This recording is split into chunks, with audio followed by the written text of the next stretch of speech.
Good morning everyone. स्वागत है आप सभी का अपनी प्यारी सी फैमिली पावर ऑफ एजुकेशन में। तो आज की जियो की क्लास में हम करने जा रहे हैं मॉडल पेपर सेकंड। ठीक है, फर्स्ट जो हमारा मॉडल पेपर है वो लॉन्ग क्वेश्चन के इसमें सारा कंप्लीट हो चुका है। ठीक है, अब हम शुरू करने जा रहे हैं फर्स्ट मॉडल पेपर।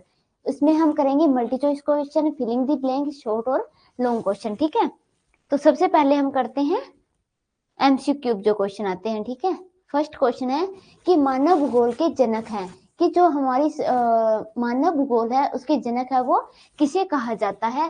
शून्स, हिकेटियस, हीरोडोट्स या फिर वाइडल डी लाब्लास। तो किसे कहा जाता है? मानव भूगोल के जनक है वो हीरोडोट्स को कहा जाता है। नेक्स्ट क्वेश्चन आता है कि सामाजिक जीवन, व्यवहार तथा सामाजिक क्रियाओं का अध्ययन जिस शाखा के अंतर्गत किया जाता है वह शाखा कौन सी है? जब हम बात करते हैं ना कि जब हम पूरा मानव भूगोल के बारे में पढ़ते हैं तो उसकी विभिन्न शाखाओं के बारे में पढ़ते हैं। ठीक है, तो मतलब ये लाइन कौन सी शाखा के अंतर्गत आती है कि जिसके अंतर्गत हम सामाजिक जीवन भी पढ़ते हैं, व्यवहार तथा सामाजिक क्रियाओं का जो अध्ययन है वो मानव भूगोल की कौन सी शाखा के अंतर्गत किया जाता है? तो वो कौन सी शाखा के अंतर्गत किया जाता है? हमारे समाज शास्त्र के जो हमारा समाज शास्त्र होता है उसमें हम क्या पढ़ते हैं कि जो हमारा एक मनुष्य होता है उसका सामाजिक जीवन है वो कैसा होता है और उससे संबंधित जितनी भी क्रियाएं होती है और उसमें जितनी भी समस्याएं या फिर जो कठिनाइयां उत्पन्न होती है उन सभी का अध्ययन है वो हम समाज शास्त्र के अंतर्गत करते हैं। ठीक है, मतलब मानव का जो समाज के साथ संबंध है उसके बारे में बताना है। थर्ड क्वेश्चन है कि निम्नलिखित में से कौन सा प्राथमिक व्यवसाय नहीं है? कि निम्न जो कार्य दिए गए हैं उनमें से बताना है कि ऐसा कौन सा कार्य है जो हमारे प्राथमिक व्यवसाय के अंतर्गत नहीं आता है। कि पशुपालन है, आदिम कृषि है, लकड़ी काटना है या फिर सड़क निर्माण है। ठीक है, तो प्राथमिक व्यवसाय नहीं है। ठीक है, प्राथमिक व्यवसाय नहीं है तो क्या है कि जो हमारा कृषि से संबंधित जितने भी जो कार्य होते हैं वो पहली बात तो हमारे प्राथमिक व्यवसाय के अंतर्गत आते हैं। ठीक है, जैसे पशुपालन करना, आदिम कृषि करना, लकड़ी करना, लकड़ी काटना। ठीक है, तो ये सभी हमारे किसके अंतर्गत आते हैं? प्राथमिक व्यवसाय के अंतर्गत आते हैं। इसने पूछा है कि प्राथमिक व्यवसाय नहीं है। ठीक है, तो कौन सा है? सड़क निर्माण का जो कार्य है वो क्या है? प्राथमिक व्यवसाय नहीं है। जबकि सड़क निर्माण का जो कार्य है वो कौन सा व्यवसाय है? हमारा जो द्वितीयक प्रकार का जो व्यवसाय होता है। ठीक है, यानी कि जो उद्योगों से निर्मित होता है, यानी कि जो जब हम औद्योगिक निर्माण की प्रक्रिया के बारे में पढ़ते हैं तो उससे जो संबंधित जितने भी कार्य होते हैं वो किस में आते हैं? हमारे द्वितीयक व्यवसाय के अंतर्गत आते हैं। ठीक है, तो प्राथमिक व्यवसाय नहीं है तो कौन सा हो जाएगा? सड़क निर्माण का कार्य, क्योंकि ये किससे संबंधित है? हमारे जो हमारा दूसरा व्यवसाय होता है उससे संबंधित है। थर्ड आता है कि गोंड जनजाति भारत के जिस प्रांत में पाई जाती है। ठीक है, कि ऐसा भारत का कौन सा राज्य है जिसके अंतर्गत गोंड जो जनजाति के लोग हैं वो निवास करते हैं? तो राजस्थान, बिहार, गुजरात, मध्य प्रदेश। तो गोंड जनजाति के लोग हैं वो कहाँ पर रहते हैं? मध्य प्रदेश के अंतर्गत रहते हैं। ठीक है, आगे आता है कि मानव का प्रथम व्यवसाय कौन सा होता है? कि निम्न कार्यों के अंतर्गत एक मनुष्य का जो सबसे पहला जो व्यवसाय होता है वो कौन सा व्यवसाय होता है? आखेट, मत्स्य, कृषक, संग्रहकर्ता। कृषक मतलब कृषि। ठीक है, कृषक मतलब कृषि करना। ठीक है, तो क्या है मानव का प्रथम व्यवसाय है वो कौन सा होता है? तो आखेट प्रकार जो आखेट का जो कार्य होता है वो क्या है? एक मानव का सबसे प्रथम व्यवसाय होता है। ठीक है, नेक्स्ट करने जा रहे हैं कि फिलिंग द ब्लैंक्स। ठीक है, निम्न में से फिलिंग द ब्लैंक्स बताने हैं। तो क्या है? एंथ्रोपोजियोग्राफी पुस्तक के लेखक कौन है? Friedrich Ratzel. ठीक है, फ्रेडरिक रेटजेल जो हमारी एंथ्रोपोजियोग्राफी जो पुस्तक होती है उसके लेखक कौन है? तो उस पुस्तक के लेखक है फ्रेडरिक रेटजेल। ठीक है, सेकंड आता है कि भूमध्य रेखीय प्रदेश में उष्ण आर्द्र क्षेत्र में स्थित भाग में की जाने वाली प्राचीन कृषि को डैश कहते हैं। ठीक है, यानी क्या है कि जो भूमध्य रेखीय प्रदेश होता है वहां में क्या है? उष्ण आर्द्र जो क्षेत्र स्थित है उस भाग में की जाने वाली यानी कि जो प्राचीन काल में जो कृषि की जाती थी तो उस कृषि को क्या कहते थे? तो उसे क्या कहते थे? आदिम कृषि के नाम से जानते थे। नेक्स्ट है कि गोंड जनजाति के लोगों द्वारा पहाड़ी ढालों पर जहां वन खड़े रहते हैं देश कृषि की जाती है। ठीक है, यानी कि जो गोंड जनजाति के लोग हैं उनके द्वारा क्या है? जो पहाड़ी क्षेत्र होता था उसके अंतर्गत जो कृषि की जाती थी तो वो कृषि कौन सी कहलाती थी? तो जो पेंडा नाम की जो कृषि है कहलाती थी। ठीक है, वो कौन से लोग करते थे पेंडा कृषि? तो जो गोंड जनजाति के लोग हैं वो क्या है कि पहाड़ी ढालों पर जो कृषि करते थे उसे पेंडा कृषि कहा जाता है। आगे है कि एक वर्ष में प्रति 1000 जनसंख्या पर जीवित जन्म की संख्या क्या कहलाती है। ठीक है, एक वर्ष में क्या है कि जितने भी जनसंख्या निवास करती है प्रति 1000 की दर से जितनी जनसंख्या निवास करती है जन्म की संख्या, ठीक है, तो वो क्या कहलाएगी, जन्म दर कहलाती है। अगर यहाँ आता कि एक वर्ष में प्रति 1000 जनसंख्या पर मृत्यु, ठीक है, मृत्यु या फिर मरने की जो संख्या है वो डेज कहलाती है। ठीक है, मतलब जीवित जन्म की तरह अगर लिख दिया जाता कि मरने वालों की संख्या है वो क्या कहलाती है, तो यहाँ आ जाता हमारा मृत्यु दर। ठीक है, मतलब एक साल के अंतर्गत जितने मरने वाले लोगों की जो संख्या होती है वो क्या कहलाती है, तो वो कहलाती है हमारी मृत्यु दर। और क्या है कि एक साल के अंतर्गत जितने मतलब जन्म लेने वाले लोगों की संख्या वो क्या कहलाती है, तो वो कहलाती है हमारा जन्म दर। ठीक है, नेक्स्ट आता है कि कोकेसाइड प्रजाति को डेज प्रजाति कहा जाता है, कि जो कोकेसाइड प्रजाति है उसको अन्य कौन सी प्रजाति के नाम से जाना जाता है, तो उसे श्वेत प्रजाति के नाम से भी जाना जाता है। कोकेसाइड प्रजाति है वो कौन सी कहलाती है, हमारी श्वेत प्रजाति भी कहलाती है। नेक्स्ट आती है हमारे शॉर्ट क्वेश्चन। ठीक है, तो फर्स्ट क्वेश्चन क्या है शॉर्ट का, कि मानव भूगोल का अन्य समाज विज्ञानों से संबंध क्या है। ठीक है, जो हमारा मानव भूगोल है उसके अंतर्गत क्या विचारना है कि एक जो मानव भूगोल है वो अन्य विज्ञानों से किस प्रकार संबंधित है।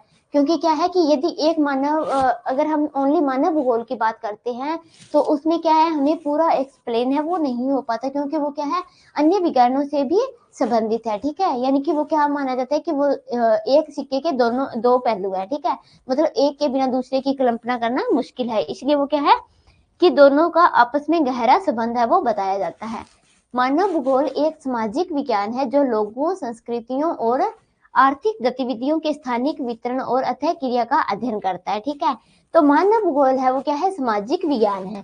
सबसे पहले क्या है कि मानव भूगोल है वो क्या है, एक सामाजिक विज्ञान है, क्योंकि उसमें क्या है कि मतलब एक समाज में रहने वाले जितने भी व्यक्ति होते हैं उनकी संस्कृतियों के बारे में उनका अध्ययन किया जाता है। ठीक है, लोगों की संस्कृतियां और उनकी आर्थिक गतिविधियों का, ठीक है, मतलब क्या है कि उनके जीवन में जितनी भी गतिविधियों का यूज होता है, ठीक है, एक व्यक्ति के हिसाब से क्या है उनकी जितनी भी आर्थिक गतिविधियां हैं जिनका यूज होता है तो वो किस में आती है, हमारे सामाजिक विज्ञान में आती है। ठीक है, इसके अलावा क्या है वो उसके स्थानिक वितरण का अध्ययन करते हैं। ठीक है, एक सामाजिक विज्ञान के रूप में मानव भूगोल कई मायनों में अन्य सामाजिक विज्ञानों से संबंधित है। ठीक है, क्या है कि एक सामाजिक विज्ञान के रूप में जो मानव भूगोल है वो क्या है कई मायनों से अन्य सामाजिक विज्ञानों से भी भिन्न है। ठीक है, मतलब क्या है कि वो क्या है अन्य विज्ञानों से भी संबंधित है। तो देखते हैं वो किस प्रकार संबंधित है, किससे है, नृविज्ञान और मानव भूगोल दोनों ही मानव समाजों और संस्कृतियों का अध्ययन करते हैं। क्या है कि जो मानव भूगोल है और हमारा नृविज्ञान है, यानी कि जिसे हम कहते हैं समाज शास्त्र। ठीक है, नृविज्ञान को समाज शास्त्र भी कहते हैं, यानी कि क्या है कि नृविज्ञान और जो मानव भूगोल है उन दोनों के अंतर्गत ही क्या होता है कि समाजों और संस्कृतियों का अध्ययन किया जाता है। इन दोनों में ही समाजों का भी अध्ययन किया जाता है और क्या है संस्कृति का भी इन दोनों के अंतर्गत है वो अध्ययन किया जाता है। लेकिन मानव विज्ञानी मानव व्यवहार के सांस्कृतिक और सामाजिक पहलुओं पर अधिक ध्यान करते हैं, केंद्रित करते हैं। ठीक है, यानी कि जो हमारा समाज शास्त्र है, नृविज्ञान है, वो किससे संबंधित है, वो ओनली क्या है कि एक मानव का व्यवहार और उसकी संस्कृति और उसके सामाजिक पहलुओं पर अपना ध्यान है वो सबसे अधिक केंद्रित करता है। जबकि क्या है कि जो हमारा मानव भूगोल है वो किससे संबंधित है ज्यादा, कि वो स्थानिक और पर्यावरणीय पहलुओं पर अधिक ध्यान केंद्रित करते हैं। तो इन दोनों में सबसे मेन जो मतलब डिफरेंस होता है वो कौन सा होता है कि जो हमारा समाज शास्त्र होता है, नृविज्ञान होता है, वो मेन क्या है कि मतलब जो हमारा व्यक्ति होती है, मतलब एक मानव है उसके व्यवहार से संबंधित है और क्या है उसकी संस्कृति और उसके सामाजिक पहलुओं पर अपना ध्यान केंद्रित ज्यादा करता है। लेकिन जब हम मानव भूगोल की बात करते हैं तो वो क्या है मतलब एक व्यक्ति के मानव भूगोलवेता है वो क्या है एक मानव के स्थानिक तथा जो पर्यावरण के द्वारा होने वाले जो पहलू है उन पर सबसे अधिक ध्यान देता है। ठीक है, तो ये होता है हमारा क्या समझ सकता है। ठीक है, आगे आता है समाज शास्त्र। समाजशास्त्र और मानव भूगोल दोनों ही मानव व्यवहार का अध्ययन करते हैं। यानी कि जो समाजशास्त्र और मानव भूगोल होता है उन दोनों के अंतर्गत क्या है कि एक जो मनुष्य होता है उसके स्वभाव का अध्ययन है वो इन दोनों के अंतर्गत ही किया जाता है। लेकिन समाजशास्त्र सामाजिक संरचना और संस्थानों पर अधिक ध्यान केंद्रित करती है। क्या है कि जो समाजशास्त्र है वो हमारी सामाजिक संरचना और संस्थानों पर अपना सबसे अधिक ध्यान केंद्रित करते हैं, ठीक है, यानी कि इन दोनों के ऊपर है वो ज्यादा जोर देते हैं। जबकि जो मानव भूगोल होता है वो मानव के व्यवहार को आकार देने वाले स्थानिक और पर्यावरणीय कारकों पर अधिक ध्यान केंद्रित करते हैं।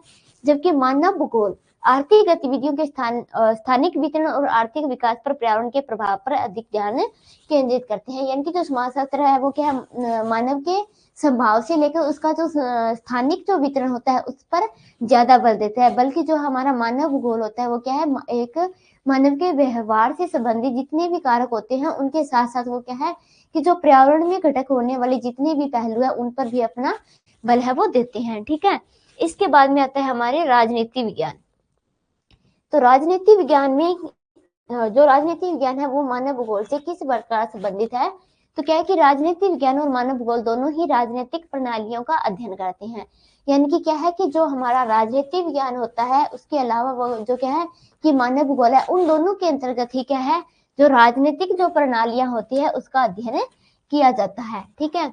लेकिन राजनीतिक विज्ञान राजनीतिक संस्थाओं की संरचना और कार्य प्रणाली पर अधिक ध्यान केंद्रित करता है, जबकि मानव भूगोल राजनीतिक शक्ति के स्थानिक वितरण और राजनीतिक परिणामों पर पर्यावरण के प्रभाव पर अधिक ध्यान केंद्रित करता है, ठीक है। यानी कि जो हमारा मानव भूगोल है वो क्या है मेन रूप से मतलब जब अगर हम राजनीतिक विज्ञान की बात कर रहे हैं तो राजनीतिक विज्ञान में जो कारक है उसके अलावा वो क्या है मतलब पर्यावरण के मतलब उन कारकों का पर्यावरण पर क्या प्रभाव पड़ रहा है, ठीक है, इन दोनों का मेन रूप से उन पर ध्यान केंद्रित करता है। बल्कि जो राजनीति विज्ञान है वो क्या करता है कि राजनीति संस्थाओं की संरचना करता है और उन संरचनाओं के द्वारा मतलब जो किस प्रकार वो कार्य कर रही हैं तो उन पर अपना मेन ध्यान है वो फोकस करता है, ठीक है। इसके बाद में आता है इसका निष्कर्ष। निष्कर्ष में क्या है कि निष्कर्ष रूप में मानव भूगोल अध्ययन का एक व्यापक और अतः विशेष क्षेत्र है जो मानव अनेक समाजों संस्कृतियों आर्थिक गतिविधियों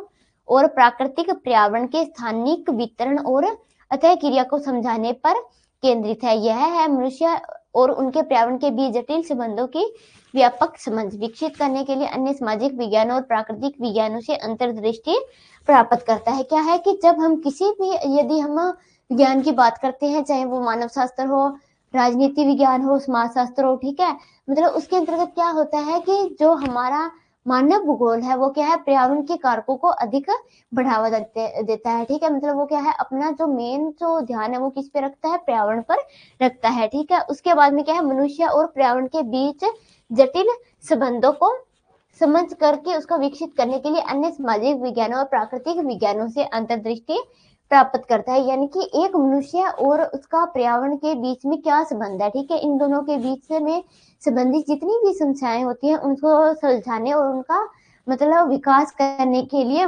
मेन जो फोकस करता है वो कौन करता है मानव भूगोल करता है, ठीक है।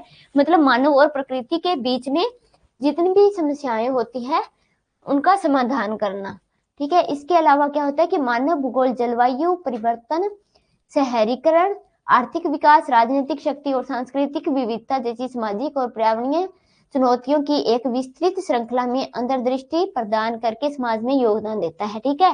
कि क्या बात है कि जो मानव भूगोल है वो क्या करता है मतलब जलवायु परिवर्तन और उसके साथ साथ शहरीकरण राजनीतिक शक्ति और संस्कृति के बारे में इन सभी में क्या है तथा इसके अलावा सामाजिक और पर्यावरणीय चुनौतियों की एक विस्तृत श्रृंखला प्रदान करके समाज में योगदान देता है, ठीक है। वो अपने हिसाब से क्या है कि जितनी भी समस्याएं होती हैं उनका समाधान करके समाज में अपना जो समाज में एक क्या करता है योगदान देता है। इसके अलावा क्या है कि इन मुद्दों के बारे में अधिक जागरूकता और समझ को बढ़ावा देकर मानव भूगोल एक अधिक टिकाऊ न्याय संगत तथा समृद्धि दुनिया में योगदान देता है। यानी कि क्या है कि जब कोई भी पर्यावरणीय समस्याएं उत्पन्न होती है तो उससे संबंधित जो मुद्दे हैं उन पर भी क्या है वो अपना ध्यान केंद्रित करता है और उससे क्या है कि लोगों को अधिक जागरूकता देने का कार्य है वो भी किसमें किया जाता है हमारे मानव भूगोल के अंतर्गत किया जाता है, यानी कि लोगों को जागरूक करना। ठीक है, लोगों को जागरूक करना और उसकी समझ के बारे में जितना भी बढ़ावा देना है वो किसके अंतर्गत किया जाता है, हमारे मानव भूगोल के अंतर्गत किया जाता है। ठीक है,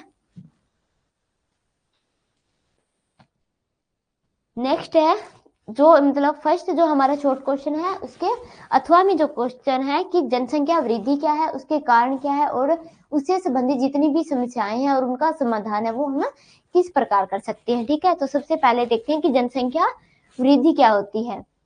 क्या है कि जनसंख्या वृद्धि का मतलब है किसी भी क्षेत्र में लोगों की संख्या में बढ़ोतरी होना, कि कोई भी ऐसा क्षेत्र है जहां पर लोगों की जो संख्या होती है उसमें वृद्धि होना क्या कहलाती है, हमारी जनसंख्या वृद्धि कहलाती है।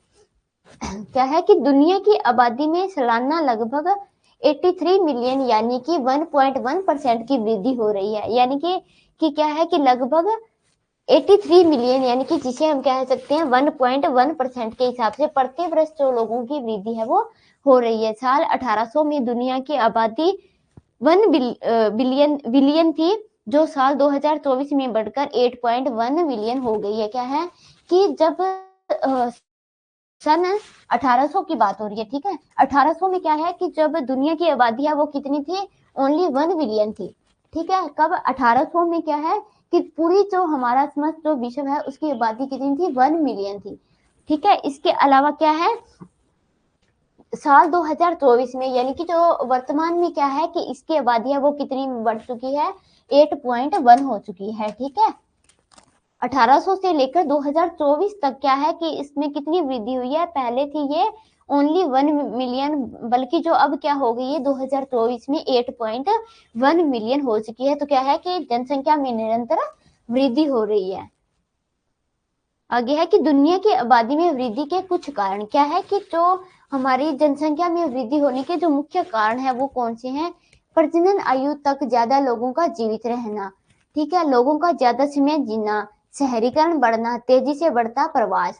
क्या है, प्रजनन आयु तक जो लोग है वो अधिक मात्रा में जीवित रहते हैं, और क्या है लोगों का ज्यादा समय जीना, यानी कि जो लोग है वो क्या है मतलब अब एज के हिसाब से क्या है वो अधिक एज में जीवित रह रही हैं। और क्या है शहरीकरण बढ़ना, ठीक है, मतलब लोगों का क्या है कि गांव से शहरों की तरफ पलायन गांव से शहरों की तरफ जो शिफ्ट हो रहे हैं उसके कारण भी क्या है जनसंख्या में वृद्धि हो रही है, यानी कि शहरों में जो जनसंख्या है वो बहुत अधिक मात्रा में बढ़ रही है। इसके अलावा क्या है तेजी से बढ़ता प्रवास है, वो भी क्या है एक जनसंख्या वृद्धि के जो मुख्य कारक है वो बने हुए हैं। इसके अलावा आता है साल 2050 तक दुनिया की आबादी है वो 9.7 बिलियन तथा 2080 के दशक के मध्य में 10.4 बिलियन तक पहुंच सकती है।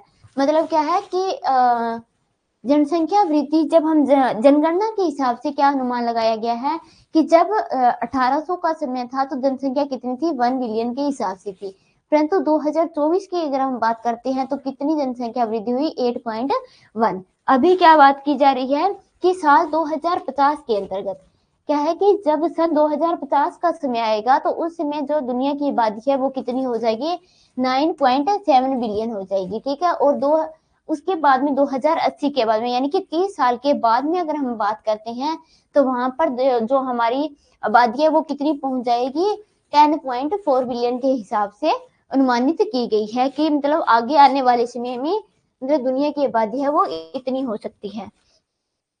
नेक्स्ट है कि भारत में साल 2011 की जनगणना के मुताबिक वार्षिक जनसंख्या वृद्धि दर है वो 1.64% थी। ठीक है, जो भारत की 2011 की जनगणना हुई उसके अनुसार क्या है कि जो वार्षिक जनसंख्या वृद्धि दर है, यानी कि जिसमें मतलब पहले की जो जनगणना के हिसाब से 2011 में जब जनगणना हुई थी तो उसमें टोटल कितनी वृद्धि हुई, 1.64% जो वृद्धि है वो हुई थी। ठीक है, उत्तर प्रदेश में देश की सबसे ज्यादा आबादी है, वहीं सिक्किम में सबसे कम आबादी है। ठीक है, अगर हम भारत के राज्यों की बात करते हैं कि भारत का ऐसा कौन सा राज्य है जहां पर सबसे अधिक मात्रा में जो लोग है वो निवास करते हैं, तो उत्तर प्रदेश में। ठीक है, भारत का कौन सा राज्य है जहां पर सबसे अधिक जनसंख्या निवास करती है, तो उत्तर प्रदेश, और सबसे कम आबादी वाला जो राज्य है वो कौन सा हो जाएगा, सिक्किम। ठीक है, तो सिक्किम में क्या है सबसे कम लोग है वो रहते हैं। इसके अलावा क्या है जनसंख्या वृद्धि को रोकने के लिए स्वास्थ्य और शिक्षा की सुविधाओं में सुधार लाना जरूरी है।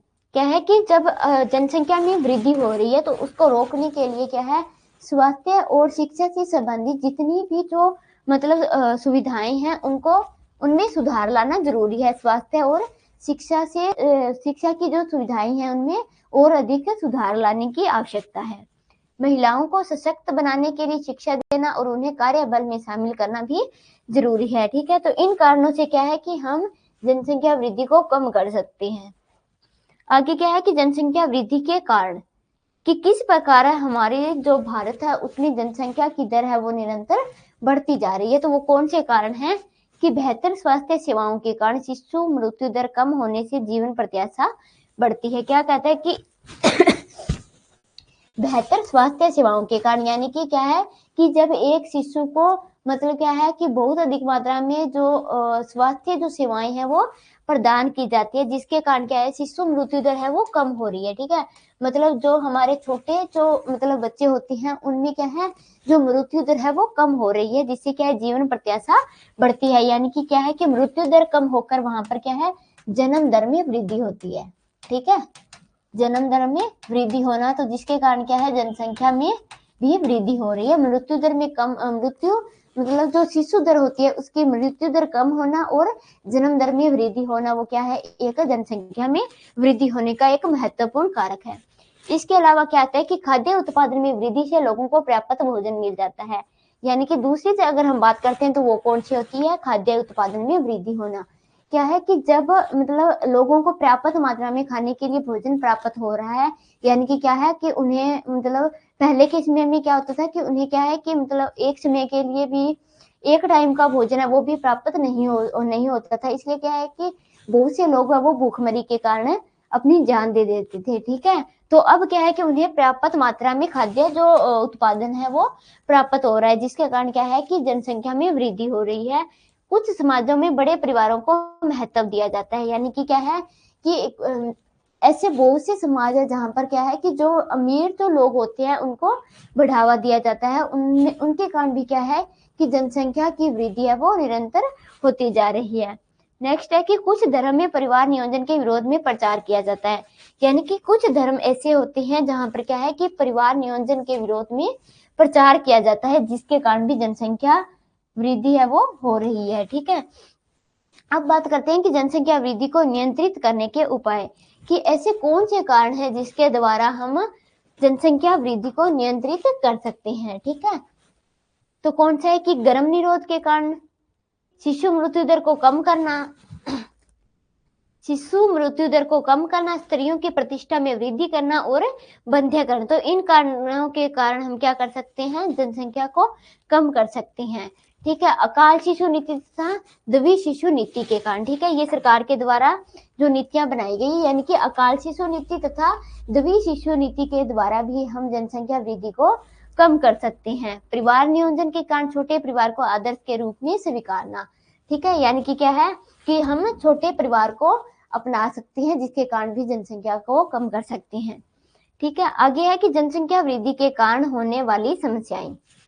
ठीक है, क्या है कि जो हमारी जनसंख्या में निरंतर वृद्धि होती है उनसे उत्पन्न जितनी भी समस्याएं होती है, ठीक है, तो वो समस्याएं कौन कौन सी होती है, यानी कि एक समाज को अधिक जनसंख्या वृद्धि होने के कारण किन समस्याओं का सामना करना पड़ता है।